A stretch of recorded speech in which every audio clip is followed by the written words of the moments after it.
Hi, Georgie, and welcome to the Mature Movers podcast. Today, we will be exploring the future of aging, the positive and negative of living longer, and discussing Georgie's passion and her story behind her community, This Age Thing. She also runs a consultancy business called the Commonland, which she helps businesses design for all ages.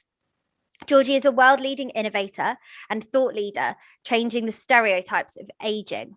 So, Georgie, how can we redesign a world to help us live longer, healthier, and more joyful lives? Yeah, well, I love that. Just a nice, small little question to start off with. Okay, right. So is everyone sitting comfortably? Because I will talk for hours on this one.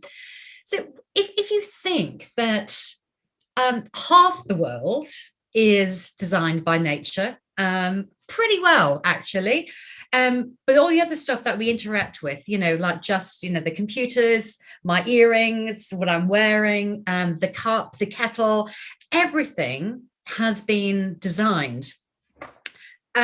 Design has a huge power to enable us and make our lives easier and invariably to disable us. So actually, design can really make our life good, or it can make it very, very difficult. And I mean, I've been involved in design for many years. I mean, I sort of fell into it, but I could see the power of design to actually make our lives more joyful. And I know that's something that you're really interested in. So this is not just about just tolerating life. I am really interested in people being joyful and happy at every single stage of our life, from when we are born right through until the day we die. But I think, interestingly, that design has, especially in the age arena, and I've been sort of working in this area for about 7 or 8 years now, that actually design and creativity has not really been given the sort of central sort of space that it deserves. So this is one of my passions, is actually how can we elevate the importance of design, but also how can we educate designers and brands and industry leaders for them to realize that if we design for the margins, if we design for extremes, actually we make all our lives easier. So, the way I like to talk about it is that if we design well, we make clothes which are comfortable and also look good. We can make financial products which are easy to understand and help us live the lives that we want to live. We can design computers which are intuitive, but also, again, easy to use. So no one is going to say no to any of that. But we design very poorly. And a lot of it is because we are designing for stereotypes. Yeah, I think that's so interesting. And I've never had a conversation, I think, that's going to be this in depth with anyone about it. But I was recently on holiday, and because of my background and the industry that I'm in, I'm constantly thinking about accessibility. And this resort that we were staying in was really, really good at that. It was really good at providing access for wheelchairs, because it's something that I think about a lot. I have a grandma who's a wheelchair user, I have an auntie who's also a wheelchair user, and in most places, like swimming pools and gyms, they are just not designed for people who have or use wheelchairs. And I think you touched on something that really struck me, was that we tolerate the way that the world is designed. Yes. And especially people with disabilities, they are constantly just tolerating. And I'm not a wheelchair user, but I work with a lot of wheelchair users, and I get angrier than they are about it, because they have gone on for so long tolerating that, this is life. And I'm like, but it should not be like this. You shouldn't have to live your life and miss out on so many opportunities just because you use a wheelchair. Oh, absolutely. I mean, I cannot agree, more with you. I mean, my mum, who had a fall about 7 or 8 years ago, incredibly fit woman, and then then ended up in a wheelchair after a very severe brain injury. And the wheelchair was just one example of a product which was absolutely there to disempower the user. I mean, it really was. I mean, her distress about having to be in it, the difficulty of actually pushing them. There is, for me, the wheelchair is a perfect example of what is wrong with design, because there is no sense of the actual humans who are either in it or pushing it. There is no sense of empowerment, feeling that you are in control and you have made a choice to do that, and there is definitely no delight in it. I mean, you know, really. So if you know, and I often look at sort of like the you know, the baby buggies, you know, so you've got like the Boogaloo and stuff like that, which sort of like launched, you know, I don't know, way after my daughter was out of wheelchairs, but out of pushchairs. But actually, why are we not thinking about all of these products in a very, very different kind of way? And I think we are so rooted into this kind of negative narrative of the medicalization, the inevitable medicalization of getting older, that it is decline, it is loss, it is something to avoid. So actually, I think people have just got to the point where they believe that is the reality, but it is not. It really is not the reality. And that I want to do something about that. I really, really do. And, you know, there's a great industrial designer called Patty Moore, who's now in her sort of like late 60s. You know, my mentor, I mean, an incredible woman. I mean, when she first started, she was the only female industrial designer there, but her empathy, her real sort of desire to understand what aging was like, you know, it's been a lifetime journey for her. But, you know, her whole thing is that design can enable us or design can disable us. And actually, being very selfish here, you know, I'm 53. I don't want to be in the same situation as my mom, having to use, you know, like badly designed stair lifts, walkers, all that kind of stuff. You know, they're sort of you know, adult pads and all that kind of stuff. None of it is designed with the human at the heart of it. It is a quick fix, not understanding the care, the empathy, the sort of like the humanity of the person behind it. And I want to do something about that. Oh, amazing. So I have two questions. Where did your passion come from? And you briefly touched on it a little bit earlier. How can we redesign a world to help us live like that? How can we facilitate that movement? And obviously you're working towards that. But how can we promote that? And it all starts with one person, absolutely. But how can we make a bigger impact? Yeah, well, absolutely. And both, and I'll come to both questions about sort of like, you know, where did my passion, because I am quite passionate about this. And then and also, you know, how can we redesign a world that works better for us all as we age? And it all comes from lived experience. It all comes from real people's stories. So I mean, you know, my background was I mean, as a psychologist, and I got involved in design. I ran a very, very successful design company, doing branding and TV advertising and all that kind of stuff. And then I was just about to turn 40, and we just got the job to I mean, I'm 53 now. We got the job to rebrand MTV across Europe, and I suddenly had a big panic attack, basically. And I thought, oh, and I'm probably a lot worse than that. I thought, what am I doing? What am I doing? I can't be rebranding MTV when I'm 50. What am I doing with my life?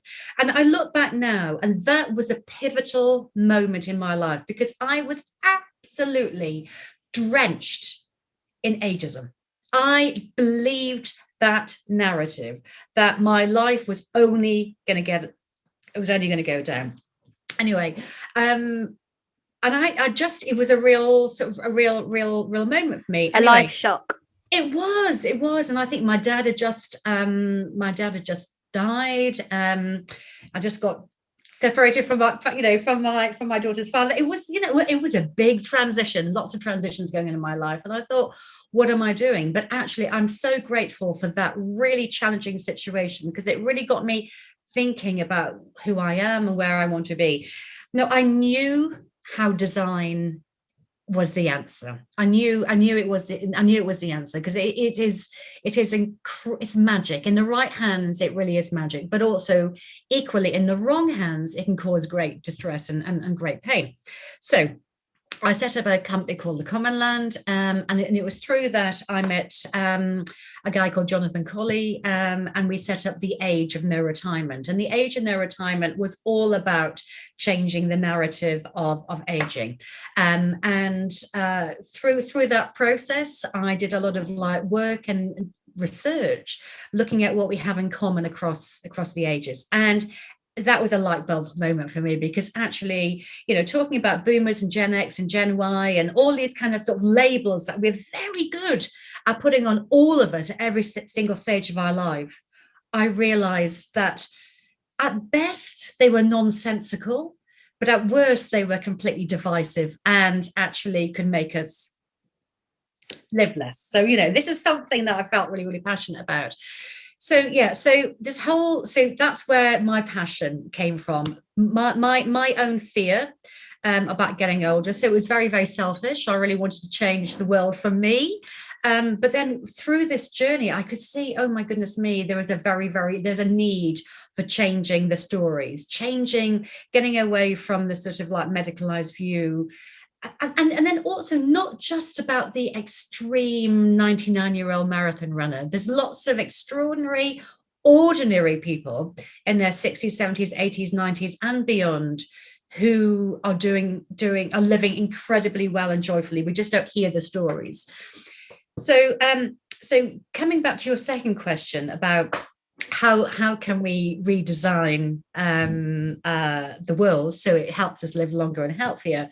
Again, it comes through lived experience. So one of the things which I'm keen for all of your listeners to join is this age thing. So this age thing is part storytelling platform. So these are the stories of wonderful, ordinary people who are changing the narrative of aging, to inspire us to realize that there is a different kind of view.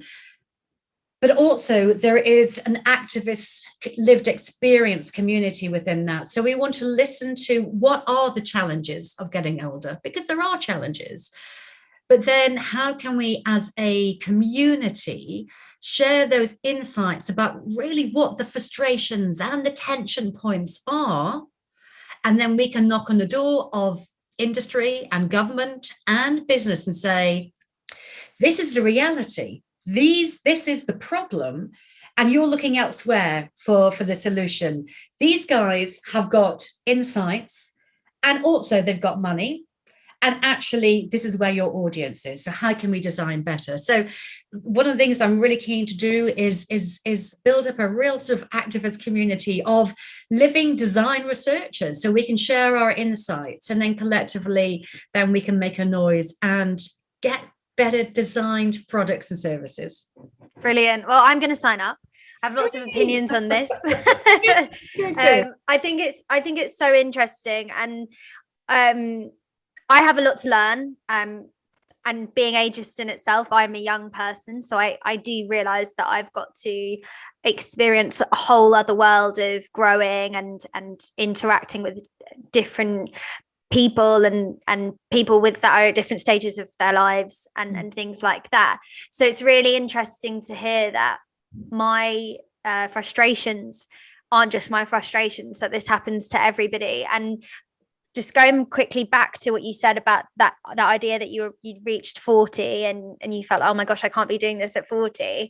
I feel that now in my 20s, and it's something that I need to really change, because I always think, if I'm feeling like this, it's probably because I'm not fulfilling my my desire to help people. I'm doing it more in a selfish aspect. And it sounds similar to you in the sense that you had an amazingly successful business, but you weren't getting that emotional return of investment, that with all the energy that you were giving out. Yeah, and I mean, fantastic that you've got that insight now. I mean, it really, really is. And I think, this is. I mean, one of the projects we're working on is called the Wisdom Hour. So we did our first session at the Design Museum this weekend, and we had people of different ages, and we were asking, what is wisdom, and do we get more wise as we age? Really, really interesting, quite big questions, small questions. But the interesting thing is about shared experience, and also listening, but also knowing when to ask for help. And I think that this is what I love about intergenerational connectivity. I mean, this is because we have different types of wisdom, different types of knowledge, different types of energy at different times of our life. It's not necessarily at a particular chronological birthday, but at different stages of life, we've got different life experiences, So one of my favorite equations is 1 and 1 equals 3. Older plus younger equals success. And I think that this is where we've got to get away from sort of saying one is better than the other. No, that's not the case. But using different types of wisdom and insight and experience, that when we create something really extraordinary. And if you look at the development of a brain, that there is different types of fluid and crystallized wisdom, and how my brain works now is very different to yours and my daughter, who is 19. So actually, the way I like to say, if you want to use a full brain, you've got to get younger and older people working together. And I think this is something I feel very passionate about. And definitely, if you look into the worlds of design and advertising and marketing, it's still very much of a young person's area.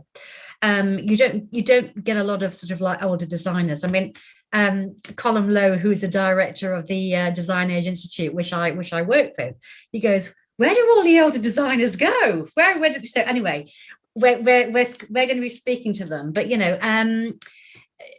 there is still a perception that design is a young person's industry, and it really isn't. I mean, it should be about empathy, curiosity, and vulnerability, and you need different skills to be able to do that, and they come at different ages. Yeah, it is fascinating, isn't it, that I guess we've got these perceptions of who's working on what. And I was speaking on one of my previous interviews that hasn't come out yet for this series, and he was saying it's really important to invest in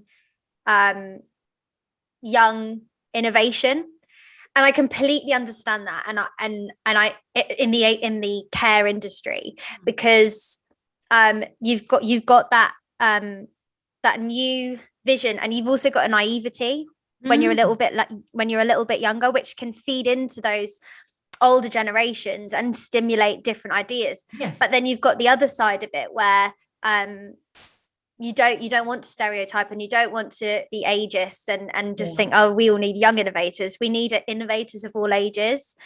Absolutely. And I think I feel lucky because I live in a society, in a world that promotes innovation, and as a female as well. Whereas I can see that in the people I speak to, and my relatives mainly, they didn't grow up with those opportunities to be creative, to be innovative, and to actually act upon those innovations and those ideas. So I do think that moving forward, there's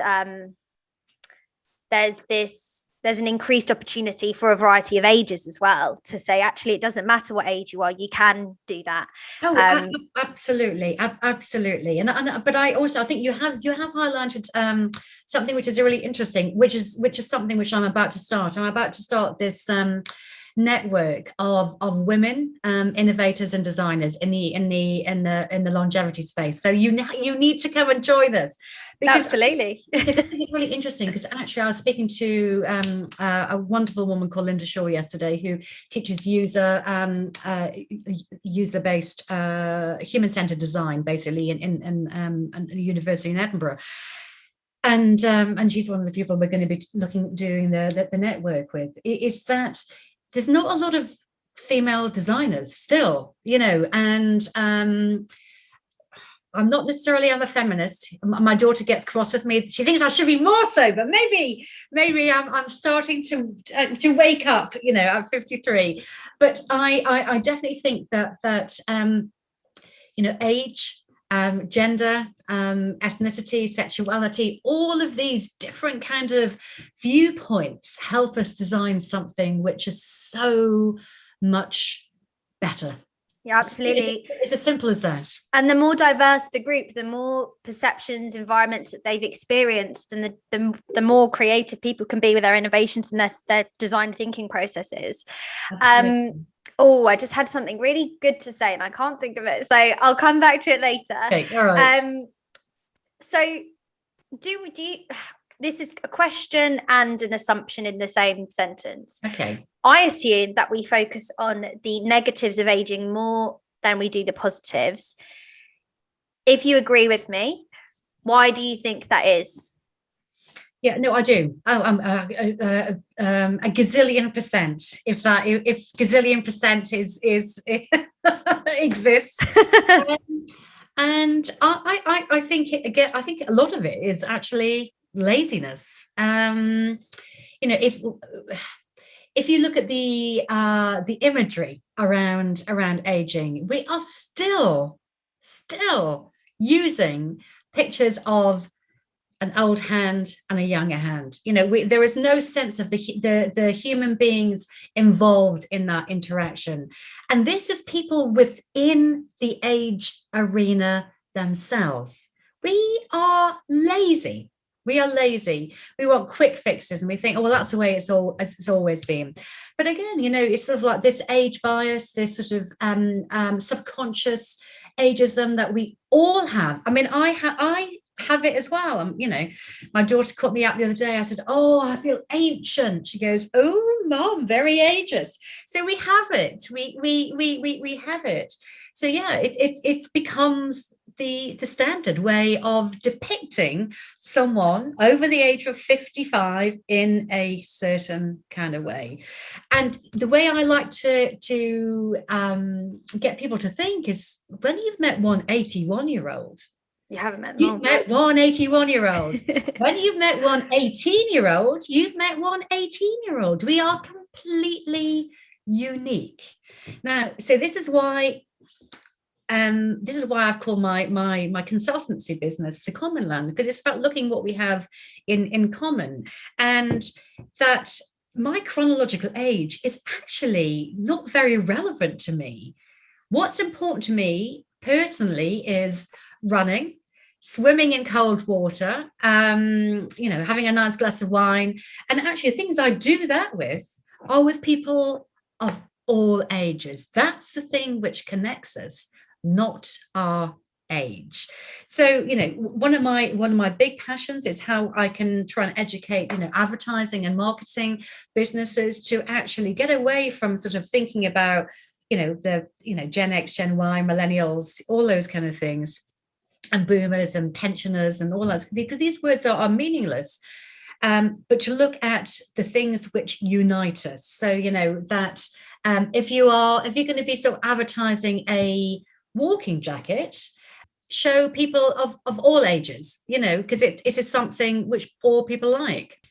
I completely agree with you, and I wish that was the way that the world worked and was and is.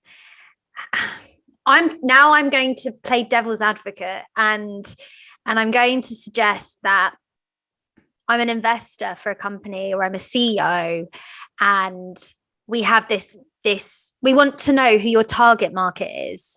How do you approach somebody? Or I think the world is always designed like that. Just from a business perspective, you're always told who is your ideal target market, who is that person, and draw out a profile for me, and you have to include their age and things like that. And how do you break those barriers down? Oh, and I'm not saying it's easy. I'm not saying it is easy. And I totally agree. We need to define who your target audience is. I mean, you know, there's no point sort of like designing a sort of like, you know, a thing that sort of keeps your hands warm when you're swimming and trying to sell it to footballers. I mean, it's just that's craziness. So absolutely, I am totally for profiling, but I'm just saying this is age has absolutely nothing to do with it. It's about your values, your needs, your challenges. I mean, if you think about things like in the research that I did, for example, you look at sort of like the things which you normally associate with growing older. So, the difficulties of getting in and out of chairs, noisy bars and noisy restaurants, small print, all of those kind of things.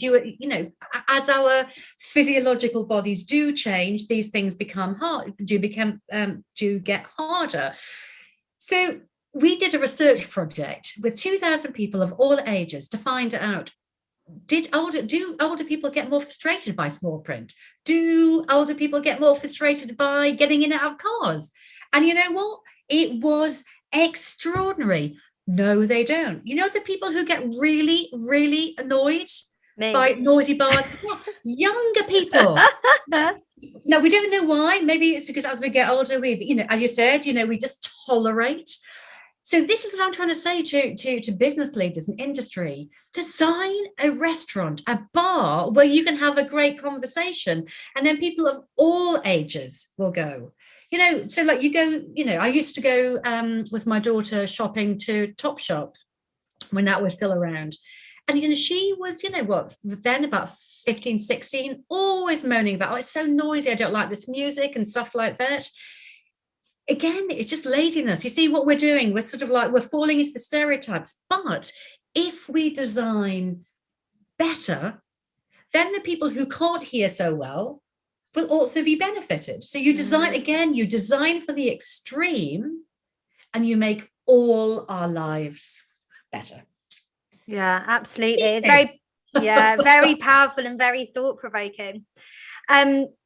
So how did the aging thing start, in terms of like, why did you think it was necessary to start something like that? And did it just come out of necessity, or was it a process or a community that was built through your network of naturally just researching and working with people about age? Yeah, I think just as I say, over the last 7 years, I know a lot of people in lots of different diverse areas to do within the aging arena, but we are still very much siloed. So you have the sort of like finance people over there doing their finance stuff. We've got this sort of like technologists over there. We've got the sort of medicalized people over there. There's sort of like the academics, whatever. No one is really coming together and really working together. Each year there's better conversations, but it's not going, from my view, fast enough. So what I wanted to do was, this is not about reinventing the wheel. This is just about sort of like creating a platform where all the amazing work which is being done out there can find a home. Because I don't know about you, but if you try and find out examples of ageism in marketing, it's impossible to find. So we want to be the home to find those stories, and then work with organizations to share the stuff which they are doing, which has worked well, but equally importantly, the mistakes they've made, because those learnings are really invaluable to then help other organizations. So, this is about actually sort of linking arms. How can we join together? And you said earlier that this is a big task. Oh my God, it is. But I am I'm an eternal optimist. I really am. And impossible is nothing. Now, it might not be ended in my lifetime, but I will be sort of like then handing the baton on to the next generation. But really, my responsibility is for us as individuals to not accept the narrative which is given to us, for designers to rethink who their audiences are and to design better across usability, functionality, but also around human connection and delight. and then also to educate business that they can make more money if they design better and get away from ageism.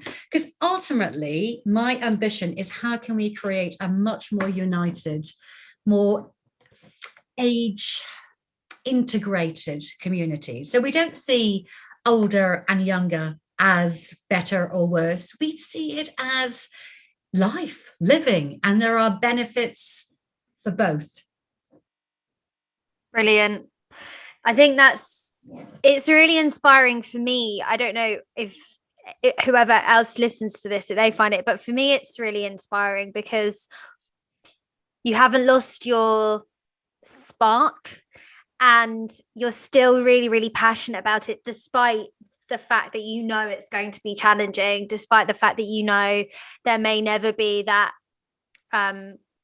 significant impact in your lifetime, but at least you know that you're doing the best that you can. And I think that for me that's really inspiring, because sometimes I kind of go to that corner of the room where I'm like, what's the point? Am I going to help enough people? But at the end of the day, it's not about that. It's about, if you help one person, you've changed one person's life. And yes, I think in life and society, we're encouraged and pushed to more is better. More is always better. But I don't think that's the case. And I think we do need to like change that narrative around it always has to be big and it always has to be more and it has to be, yeah, you get it.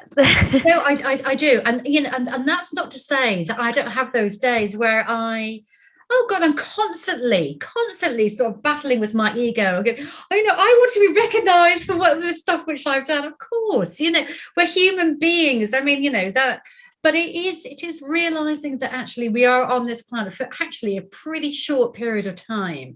And again, this is something which I've learned as I've got older. And I think also, you know, I'm a Buddhist, so I've got my Buddhist practice, which really, really helps me, is that true happiness is not me being happy and no one else being happy. Is that like an ego approach? But equally, it's not about other people being happy without me being happy. It's about both. So actually, it goes back to what you were talking about earlier, darling. It's about the whole importance about purpose. That actually, I have a reason to get out of bed. And, you know, some days, those battles, it feels like you're wading through mud, doesn't it? I mean, it's really hard. And I think that's why I'm really keen to set up this network of women who are innovating in the longevity space, because, you know, sometimes it feels really lonely. Sometimes so lonely. Yeah, it really does.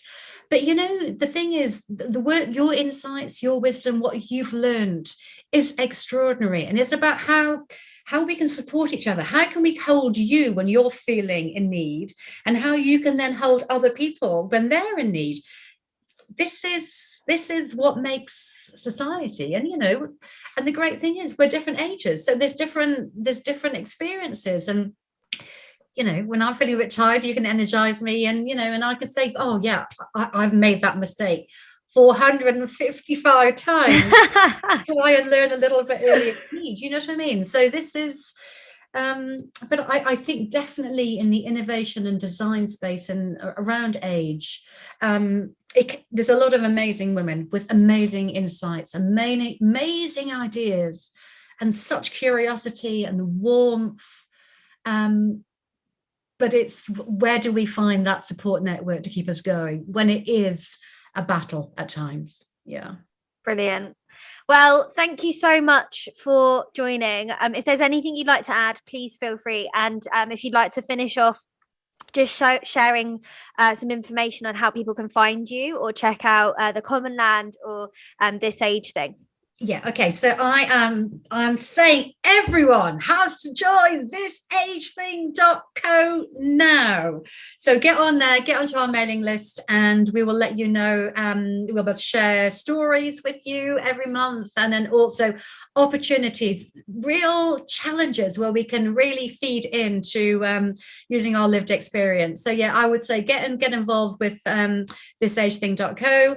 And in terms of Commonland, if you are a business or someone in industry and you've started to think, maybe I need to think differently about age, well, then give us a call. We will absolutely blow your mind about how thinking from a more ageless perspective actually not only will grow your audience, but also it will do something really positively for society. So yeah.